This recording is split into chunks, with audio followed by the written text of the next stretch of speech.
Welcome back, everybody, to the Dictate the Game podcast, episode 5. I am your host, Eric St. Peter. With me today, we have one of the creators of Dictate the Game, Ryan. Good morning, Ryan. Good evening, sir. Good evening, good morning, wherever you may be, I guess. And Mr. Moneyball himself, Guy, is here. We're going to be talking about your article. Hi, how you doing? You all right? Good. And the producer of Dictate the Games podcast. Oh, I'm loving this intro. The man who puts it all together. I just talk. He puts it all together at the end of the day. Dom. Hello, I get bullied this week. Oh, Right, well, that was good this week. Okay, we'll meet back up. yeah, that was good. Yeah, You got enough, right? Yeah, I've got about, I'm going to say... Dom, we can barely hear you, by the way. Oh, really? Yeah, compared to normal. I've just got a new headset. How about, is that better? oh, that's that- Yeah, that's much better. a Yeah. lot meatier. Okay.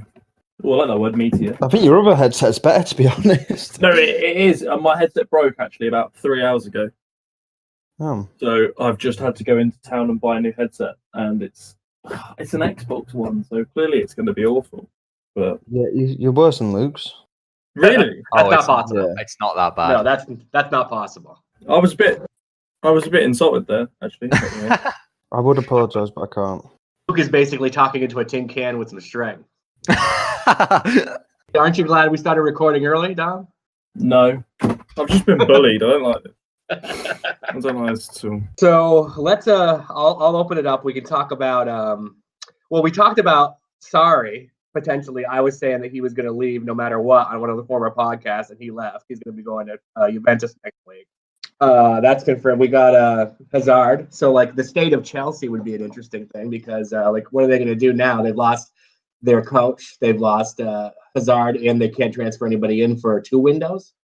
Well, they've appealed it. Appealed to be now, one, yeah. isn't it? Oh, they appealed it. Okay, so They've appealed it again. So they've already appealed it once, and basically got told to shove it. And they've appealed it again now with a different court, I think, or something. So yeah, remains to be seen whether they're going to be able to transfer people. But they could just transfer a load of people now, and then if they get the transfer ban, they might be okay, kind of thing. I think they'll still have it for at least this window and next. Yeah, it normally gets delayed. I say normally; it's not something that normally happens, but it will probably get delayed till January or something. who do you think the next coach is going to be? Is it going to be Lampard? I think it's a bit too soon for Frank Lampard, to be honest. Yeah, I think it's a bit of a step up. I'd like to see Eddie Howe go there. I think that would be a really good appointment. I don't think Eddie Howe sort of has that reputation that a Chelsea manager typically has. No, I think you'd have to give him a couple of years to sort of settle in. Yeah, But that's then- the thing, though. Well, Yeah, Chelsea don't Chelsea aren't really the club to do that, are they? Oh, you go 5 matches and they're talking about getting rid of you then, Chelsea. But well, the same with where's Sarri, isn't Allegri? it?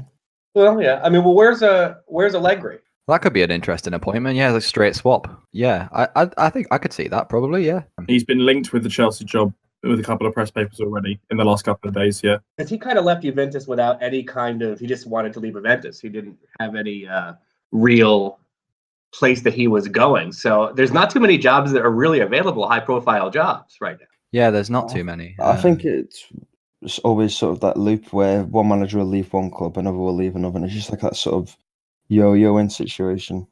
musical chairs. Yeah, practically, yeah.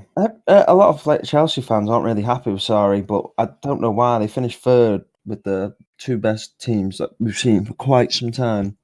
Won the Europa League, and it's just I just don't understand why there's so much hate towards him. Like, he's producing results.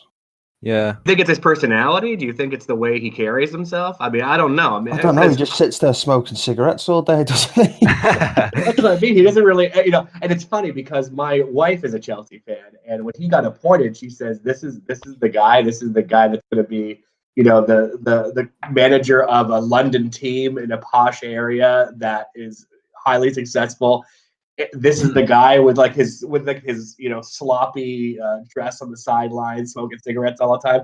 So I mean, that's her perception of it. But I wonder if that doesn't creep in somewhere, especially when you're 3rd place, and you want to get rid of the guy to the point where you basically push him out, and now he's going to go to Juventus and probably do really well. I think a lot of fans didn't like the style of football as well.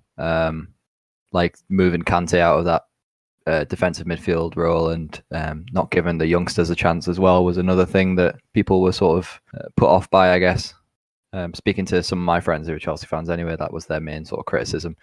You can't knock his performance though in the league, you know, behind Liverpool and City, who've had outstanding seasons, and then he's got to 2 cup finals and won 1. So yeah, exactly. I don't know what more he could have done really. It's just like a short-term results thing, wasn't it?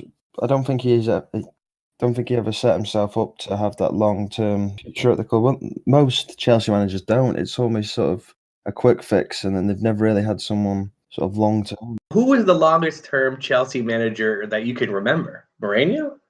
The first time? I can't remember. Like, that's the one that stands out the most, but I think that's down to the success as well. Probably, but Mourinho was only there 3 years, I think. That's what I'm saying. They're not keeping managers very long. I'm trying to think about who. Ancelotti. How long was Ancelotti there for? Not the same again. Ages.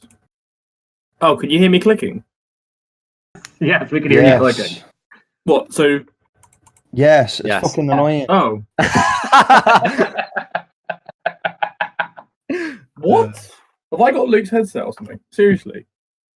What the? You usually do that? No. Well, normally it doesn't pick it up. Are you normally doing it? Now it's just picking it up. Like, do you do that? Like, click like that? What are you doing? Oh, just eating his mouse, I think. I was looking at the Reddit, things like that. Just keeping him busy. But being busy while you're doing the podcast. Yeah. All right. Sorry, boys. Can you hear this? Nope. No. Yay. Perfect. All right. So you fixed your levels. Yeah, you know, which is a bit annoying. So, Eden Hazard at Real Madrid. I don't know if this has started or I don't know what's going on here. No, it started.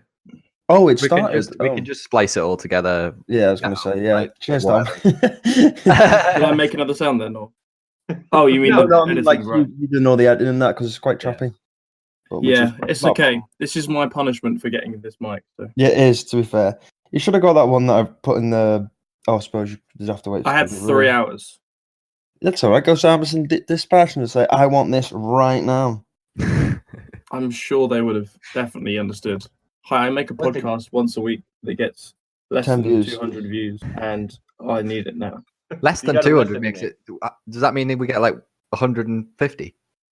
I'm just trying to bump up our numbers here, okay? But I'm just trying to be nice. Just say we'll give you a cheeky promotion.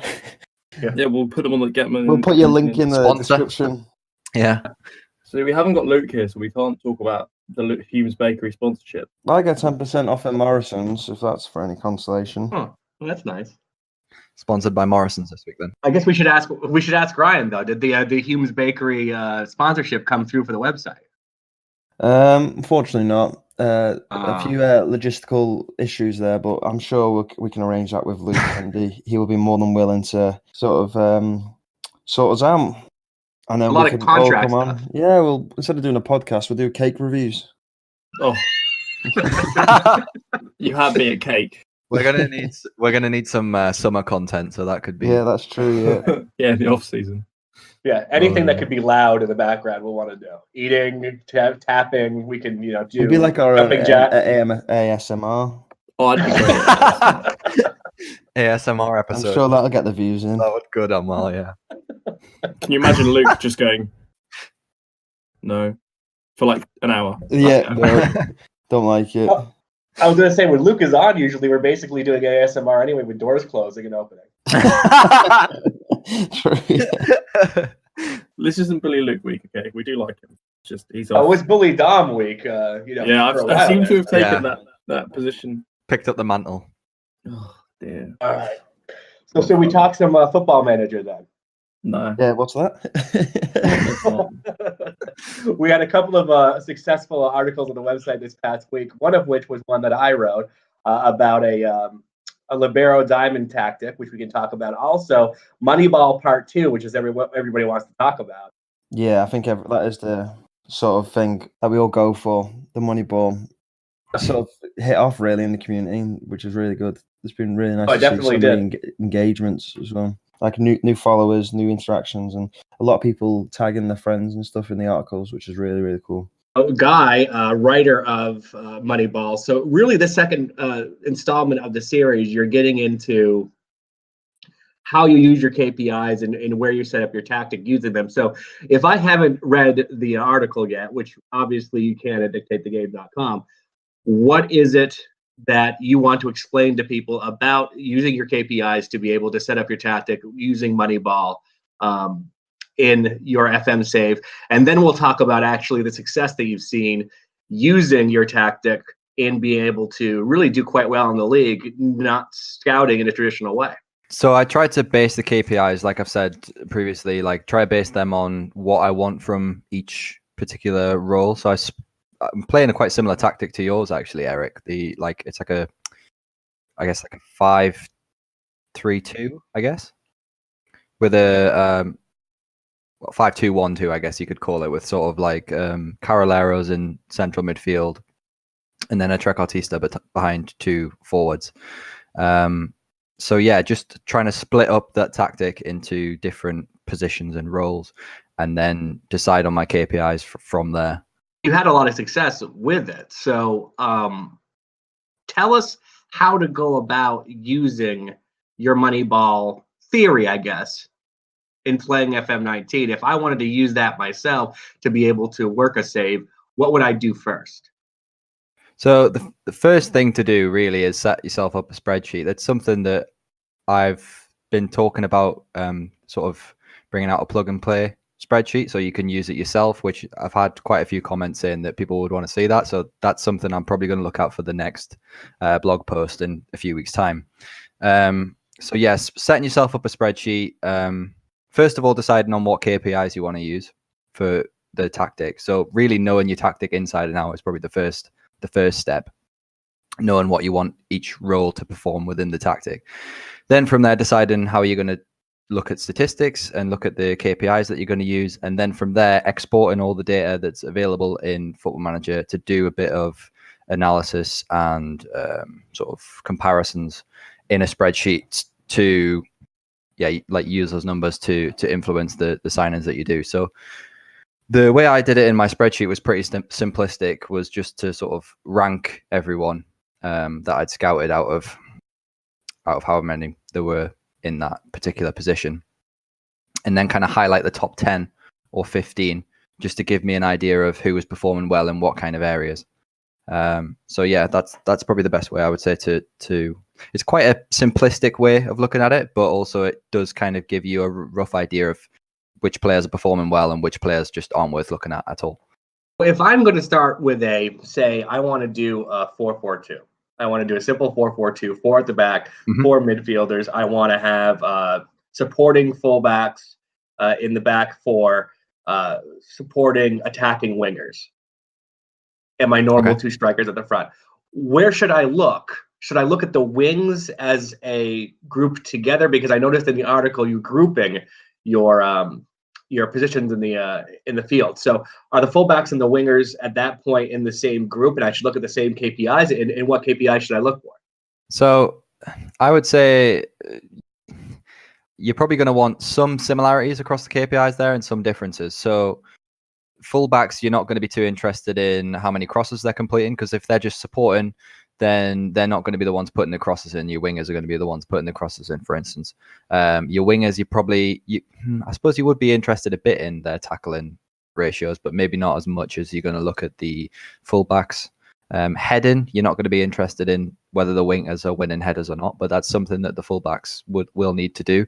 So it's just kind of thinking about what each role is going to do within that tactic, and then try and decide for yourself what are the most important things that you need from that particular player in that particular position.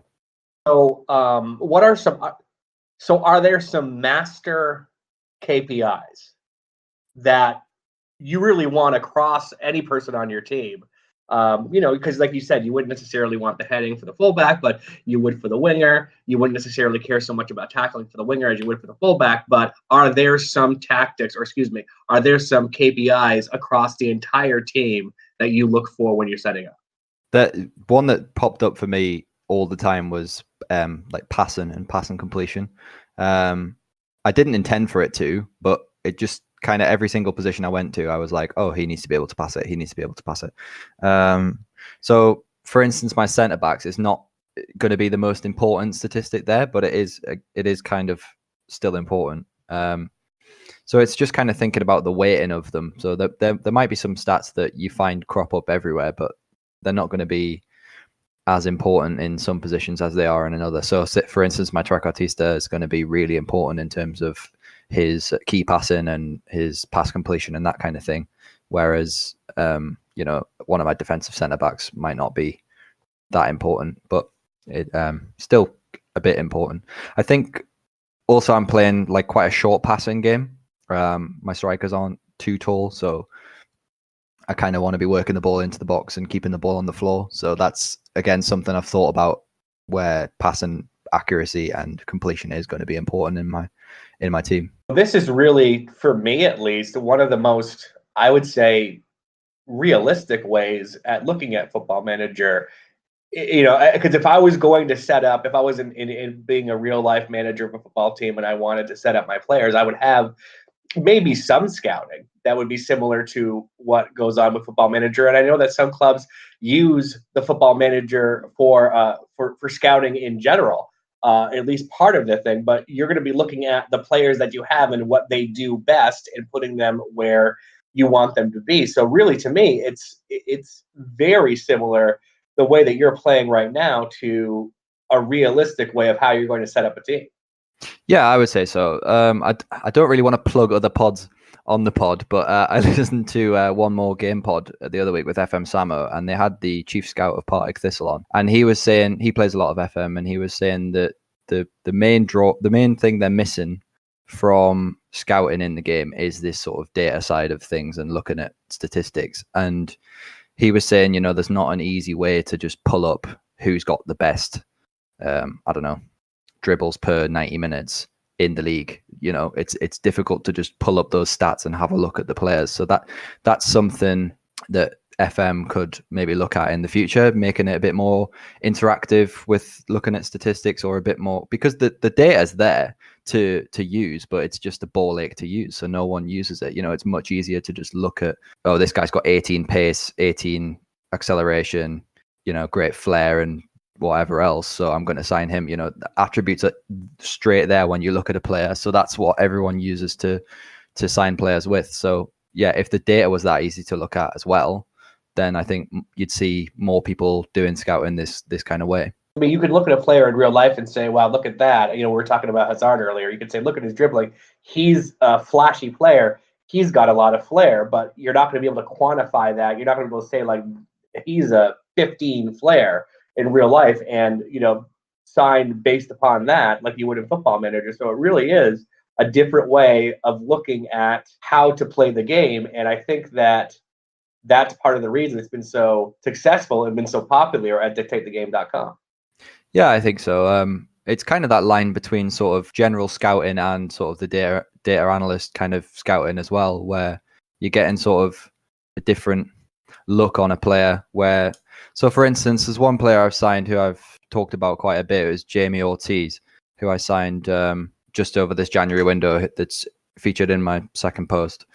And his attributes look bang average, but he came through the Barcelona academy. He scored, I think, 70 odd goals in 100 odd appearances, and he was playing in the second division of French football and just scoring ridiculous amounts of goals. I think it was 0.73 goals per game, and then he had ridiculous shot accuracy and dribbles and everything. So his numbers were off the charts. But it's a player I never would have signed if I did my scouting the way I normally do it, which is to base it on attributes and base it on my scouting reports.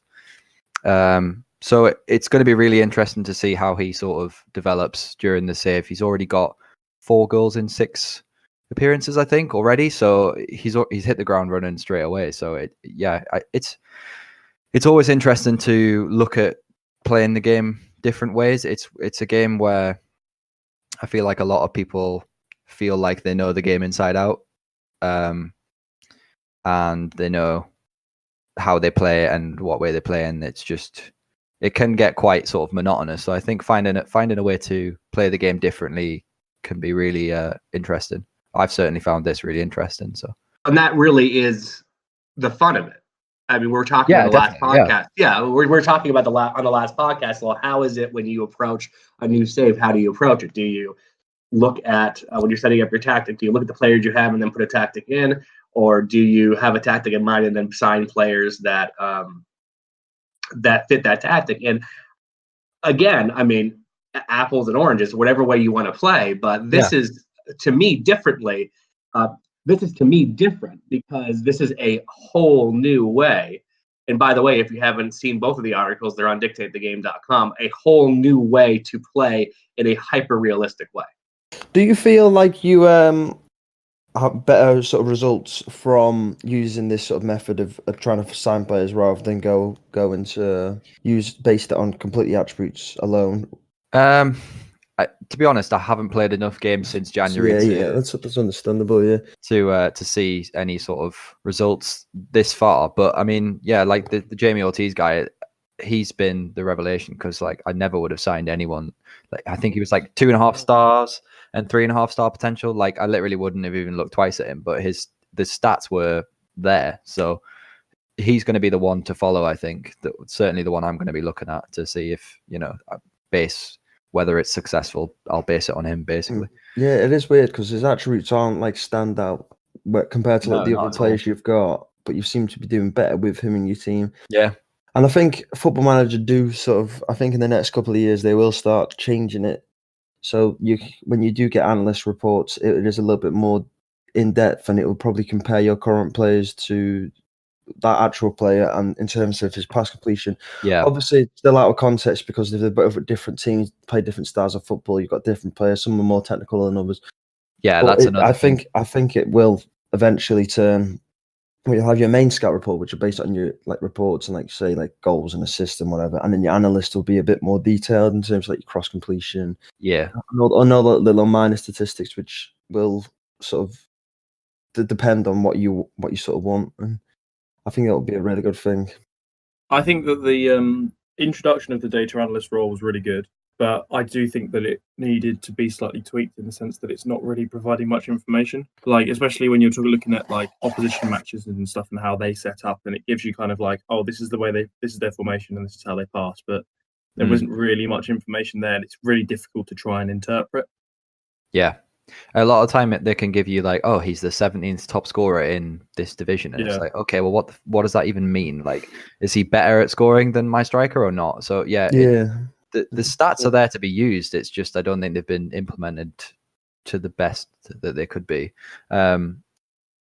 Someone was saying that Miles really doesn't like this sort of data side of the game, so it could be something that takes quite a while to get into the game. There's a lot of talk about XG and having that included, and Miles seems to be kind of against that. So it's probably just because it's a completely new data format that they'd have to use and try and implement, and I don't know how they could possibly code that, because I do think it would be nice to have a steady flow like over the next 2 or 3 years where it's slowly introduced rather than all just shoved in your face and they completely changed the way they do it.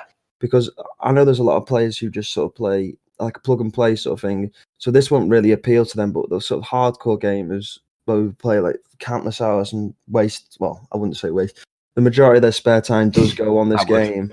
So, I mean, it does. I think that would probably be the best way to do it if they slowly introduce it rather than just say, oh, this is new, this is how you're going to do it.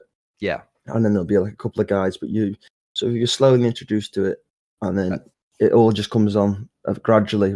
I mean, one of the big things they introduced this year was the training module, and that's something where I think it's really good that they've introduced it because it's really in depth, but it's only as in depth as you want to make it. You can just leave it to your coaches and that's what I tend to do because I just don't have the time, or I'm not really. The only save I'm really in is my online save at the moment. That's sort of my big one. I don't really want to say to my friend, "Oh yeah, give me half an hour while I start training for the next 7 years." But it is fun, and it is quite exciting because it is the time where a lot of rumors do start flying about regarding Football Manager 20.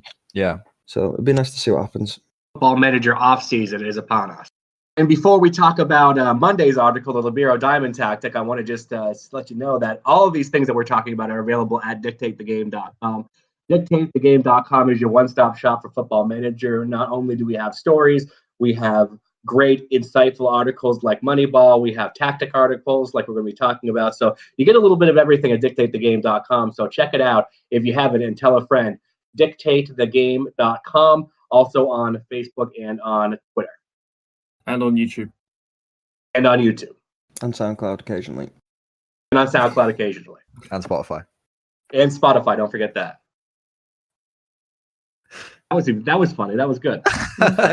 If you just did your job better, then sorry, I've just got to get on the thing. I've just been roasted this entire time, so I just need to get my own back. Okay, guys. Get them on back in while you can. Yeah.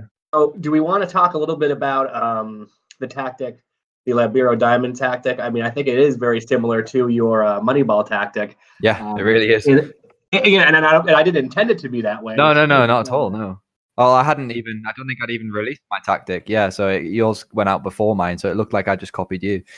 Except for you don't have a Libero. And and really what's interesting about the Libero tactic, it does create, when going into it, I wanted to make sure I was creating diamonds to be able to have as many passing options as I possibly could, but I wanted to utilize the Libero. So I realized that the Libero stepping in as much as they actually do into the DM space really does create diamonds all over the place and gives a lot of passing options. So it became a very good possession tactic if anybody wants to use it, and to use a role that is not really used a lot by a lot of people, I don't think, on FM, and is talked about a lot. I can't tell you how many posts I see people saying, does anybody have a good Libero tactic? Does anybody use this? Does anybody do this? And they keep including it in the game. So like it's time to use it. We went ahead and used it at Dictate the Game.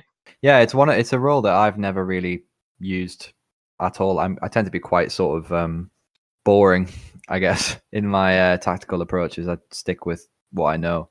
But after reading your article and the triangles, the diamonds, sorry, that you said it's made and you could see them in the pitch, it made a lot of sense. I thought I gave it a go in a couple of, well, it was really, like I say, it was really similar to what I was already playing. So I just swapped my ball playing defender to a Libero and, try to watch his movement and see sort of what he did. And yeah, it's a really interesting role, and one that I think gets like you say, gets talked about a lot, but maybe not utilized to its full potential. I also think the same. It's like when I've been reading the articles, it's also sort of a defender, but also a midfielder. It's like two roles in one.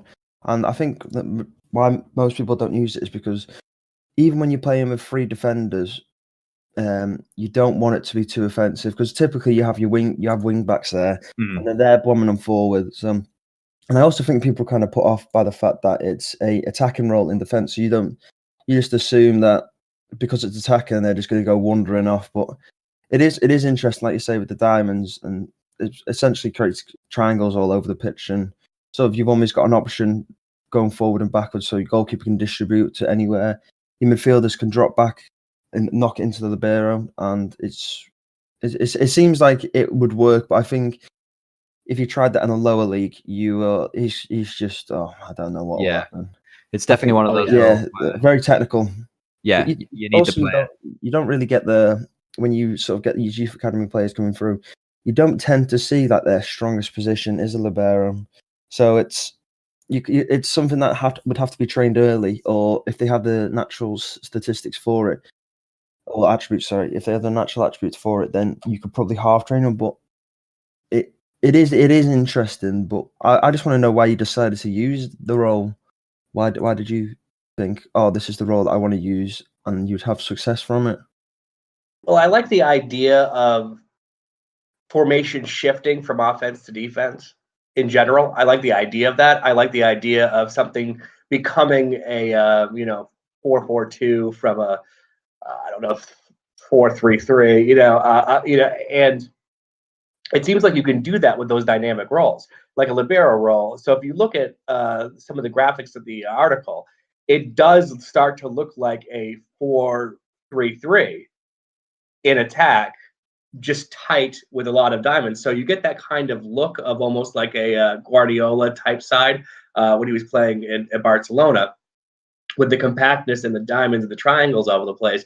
But at the same time, it's a 3 at the back tactic. So it does have that defensive solidity. So I like also the halfback role. And the halfback role almost seems to me to be the reverse of Libero. It starts in the defensive midfield and then shifts back to the back line. When the Libero I was just role, going to say that. Oh, sorry. Yes, that's all right. It starts in the back 3 and then shifts into the midfield. So I'd prefer it being the other way. I'd prefer starting with that defensive solidity and then moving into the defensive midfield with a bunch of space to be able to operate and having that be a playmaker.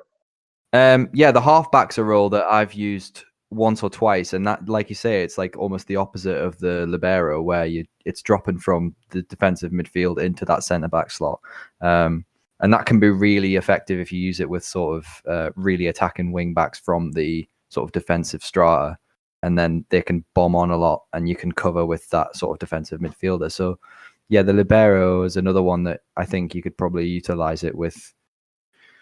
It's just that, that the thing that I worry about is probably the same as Ryan, that, if you've got him, the Libero sort of bombing on quite a bit through the center of the park, and then your wing backs really high as well. Like, I play with complete wing backs, so they get very high.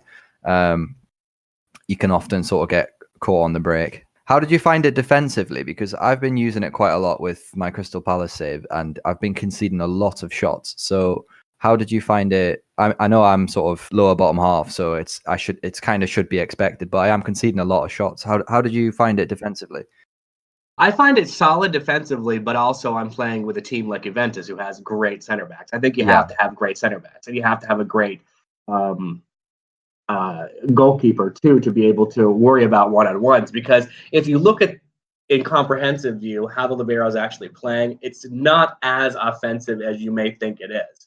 I mean, they generally tend to kind of hang out in that, even on attack, they tend to kind of hang out most of the time in that DM strata. So it's not as bad as you might think it is. Yeah. I mean, it's not like they're going up in a striker position all the time. But at the same time, you have split center backs as they're attacking, and you can get caught out with counterattacks. So you have to have good, fast center backs and a good one-on-one goalkeeper to make sure that you don't get caught out. And it was like Ryan was saying, talking about having an attacking player in the defense. If you use a sweeper keeper on attack, you're having an attacking player as your goalkeeper. So, I mean, not all attacking roles in Football Manager are created equal. And plus, another thing with a Libero and an attacking Libero, if they're going through the midfield, who guards them? I mean, if you're zonally marking, like who is going to take on that run? It really gives a lot of opportunity to be able to have somebody caught out in defense. And then once they're caught out in defense, you've created a situation where you have 1, 2, 3 passing options in front of you to be able to get the ball into the attacking third. So in that way, I see the offense is almost defense in that way. It's offensive enough where you have the ball so much that it really becomes defensively solid just by the virtue of the fact that if they don't have the ball, they can't score. Sorry, I'm really struggling with this headset at the moment. Are you? Have you tried putting it in rice? I bought it today, and I probably need to put it in rice, to be fair. No, I don't know. I'm just worried about what you guys are hearing and what you're not. So Can you not just mute your mic when you're not talking? That's what I tend to do. I thought that it's meant to have this feature where if you flick the microphone up, then it should turn off. But it doesn't. Right. I see. But can you guys still hear me now? Yep. So it doesn't work, basically. How much did you spend on it? It was like 30 quid. Did you not get a refund? Send them this recording and say, here we go, it's fucking proof it doesn't work. That's the plan. That's the plan. It's just... Ugh. Dom is taking a lot of flack today. You're taking a lot of flack today. I'm not. I might just edit this all so that it's just basically you guys bullying me. Yeah, the new podcast. No actual content, just people bullying you. Help! I'm being bullied. And just like that. And like, then next week's episode can be this week's content. This sounds fair. I don't So- know. I'm sorry. No, it's all right. It's all How right, much don't more do you apologize. think? No, you're fine. It's I'm funny. sorry. It's good. It's all right. You'll be fine. Just the fact that you spent £30 on it, which is expensive. I was hoping you were going to cover half of it, Ryan. Yeah, unfortunately, I'm off that day. Oh, okay, fair enough. We're waiting. Once the Hume's Bakery Sponsorship comes through. comes through. That's right. I mean, it's with the lawyers right now. We're getting through the fine details of it. As soon as that comes through, we should have more than enough money to be able to buy you a really nice headset. I'd just like to point out that we are not in any way associated with Hume's Bakery. You are giving them good actually promotion nothing. here. Could you imagine someone goes to the store and say, "Oh yeah, the podcast which I watch with other people recommending me to come here. What's the discount?" Where's Luke? Just say that Luke sent you. If nothing else, we should send somebody into Hume's Bakery, and just anybody, just somebody that Luke doesn't know, and say, "Oh, I heard you on the podcast." Oh, that's mean. So, how much more do you think you have enough, or do you need much more? Or I mean, I've got about half an hour's worth of content, and 20 minutes of that is you guys bullying me. So that's too much content. yeah, I was just going to say actually, Ryan, you said about your online save. Yep. Where do we think multiplayer Football Manager is at the moment? And what do we think is the step forward? Because I think multiplayer is a bit of a difficult Yeah, it's a thing. bit of a tough one, yeah, because it's very, very time consuming.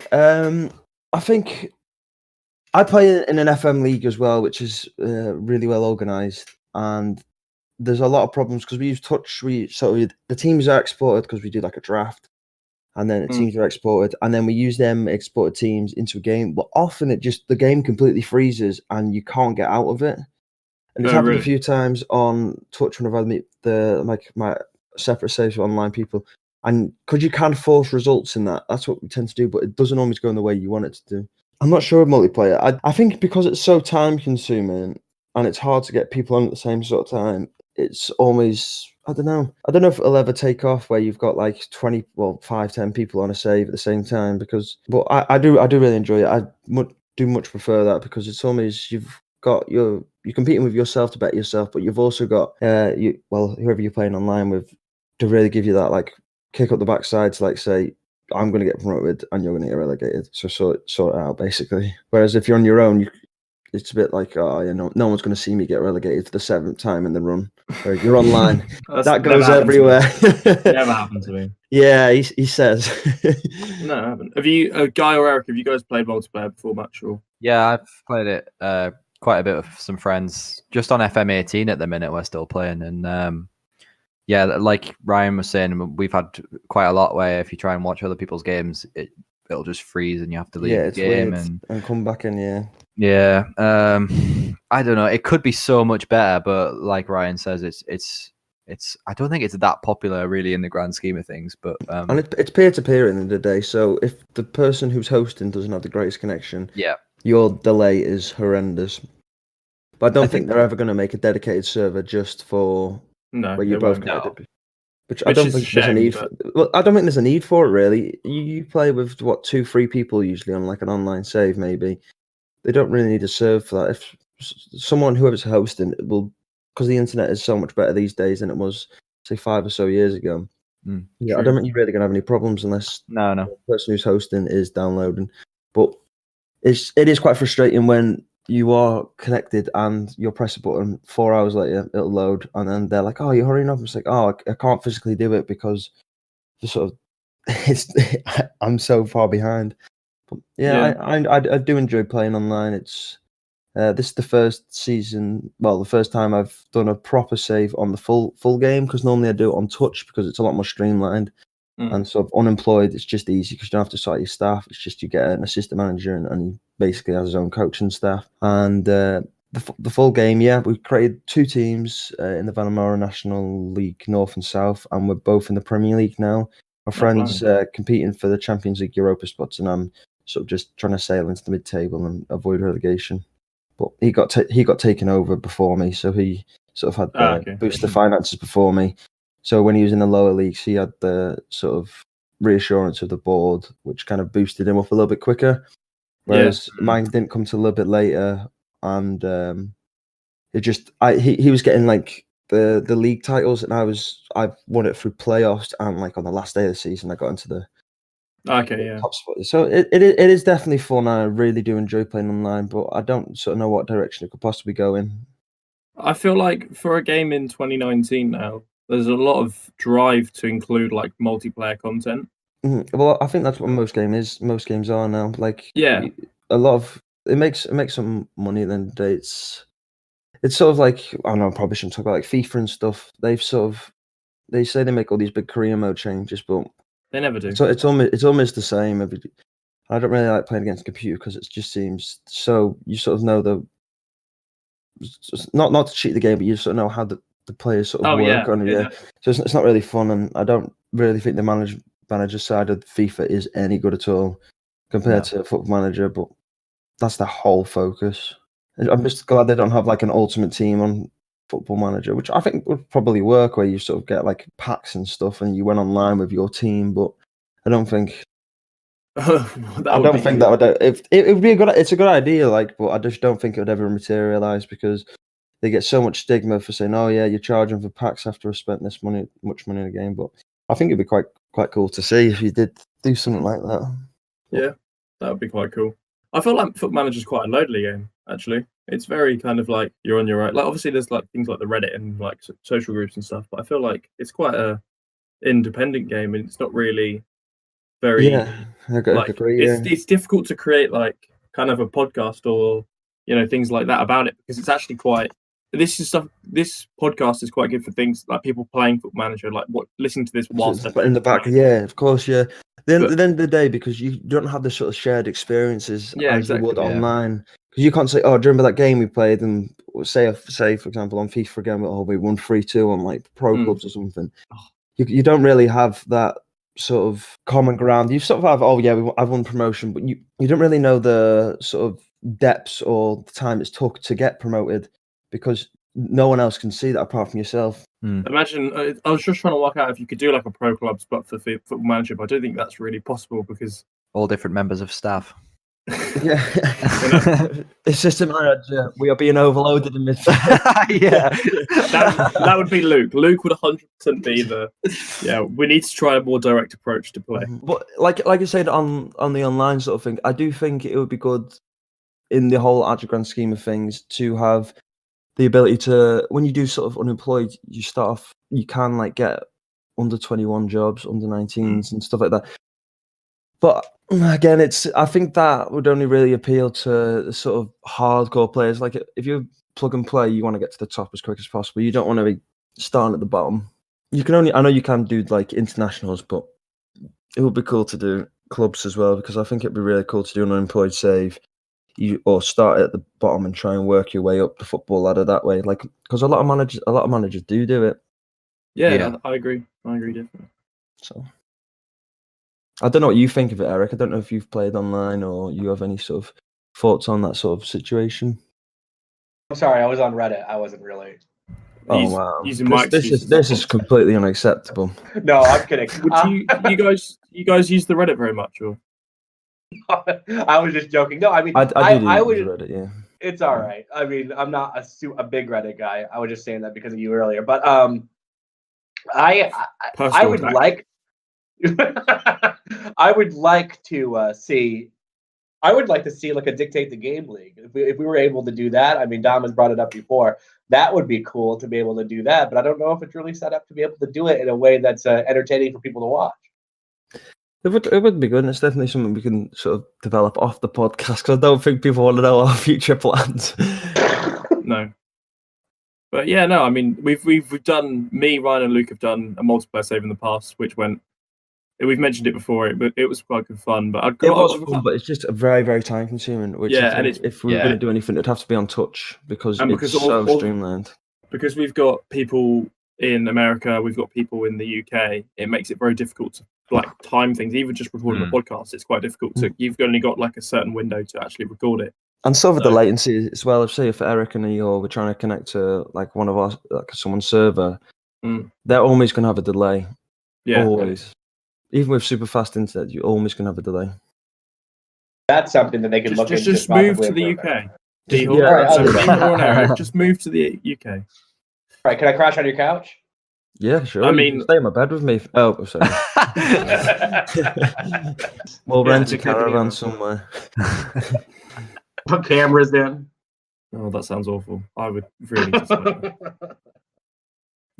When's the corporate trip to Hawaii with the gang? I think we'll have that depend on how much money we get from the Humes Bakery sponsorship. Okay, yeah, fair enough. That's something that we'll know in the next few years. Okay, sounds good. Do you guys see this as like a long-term thing? Like, does it take the game? What's the long-term goal? Where do you see this in 5 years, Ryan? 5 years? Oh, geez, I don't know.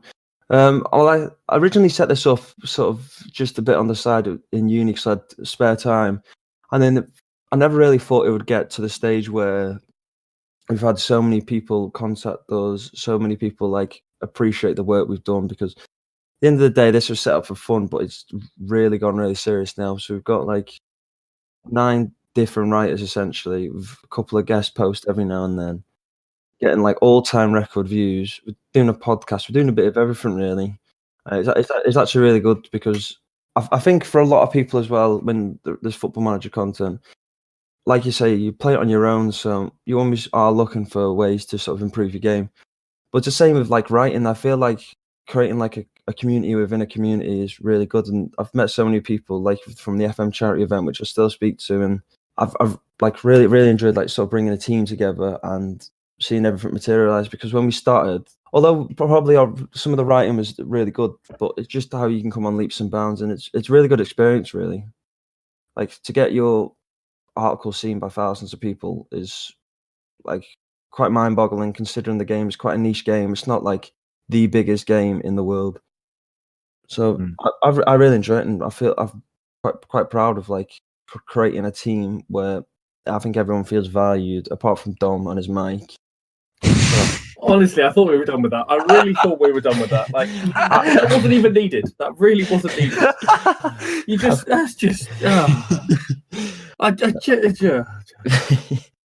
I think his critique of your microphone was as heartfelt, though, as his talking about how much he loved the crew and dictate the game, though. So it was as heartfelt. Yeah. So until next time, everybody, hope you have a great week, and we'll talk to you next Sunday. And Luke has nothing else to add. Adios. Bye. Bye.